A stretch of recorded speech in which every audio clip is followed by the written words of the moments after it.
பதவியில் இருந்து நீக்கப்பட்ட வங்காளதேசத்தின் முன்னாள் பிரதமரான ஷேக் ஹசீனா மனித குலத்திற்கு எதிரான குற்றங்களுக்காக சிறப்பு தீர்ப்பாயத்தால் மரண தண்டனை விதிக்கப்பட்டுள்ளார். 2024ஆம் ஆண்டு ஆகஸ்டில் அவரது ஆட்சியை கவிழ்த்த மாணவர் போராட்டங்களை அடக்க உத்தரவிட்டதில் ஏற்பட்ட கொடிய தாக்குதல்கள் உள்ளிட்ட குற்றங்களுக்காக அவர் நாட்டில் இல்லாத நிலையில் இந்த தீர்ப்பு வழங்கப்பட்டுள்ளது.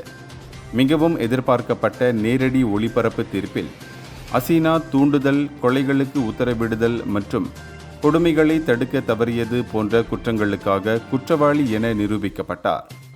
இந்த தீர்ப்பை அடுத்து நீதிமன்றத்தில் பலத்த ஆரவாரம் எழுந்ததுடன் 2026ஆம் ஆண்டின் ஆரம்பத்தில் நடைபெறவுள்ள தேர்தலுக்கு முன்னதாக தேசிய அரசியல் கொந்தளிப்பு மற்றும் அமைதியின்மையை தூண்டியுள்ளது.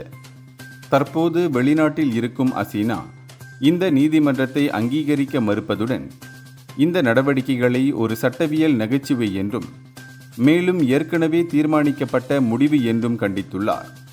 வங்காளதேசம் தனது மக்களுக்கு அமைதி மற்றும் நீதியை மீட்டெடுக்க போராடி வரும் நிலையில் தடை செய்யப்பட்ட அவாமி லீக் கட்சியின் எதிர்காலம் குறித்த கேள்வி எழும்பியுள்ளதாலும் மேலும் வன்முறை ஏற்படலாம் என்ற அச்சுறுத்தல் காரணமாக டாக்காவில் பாதுகாப்பு பலப்படுத்தப்பட்டுள்ளது.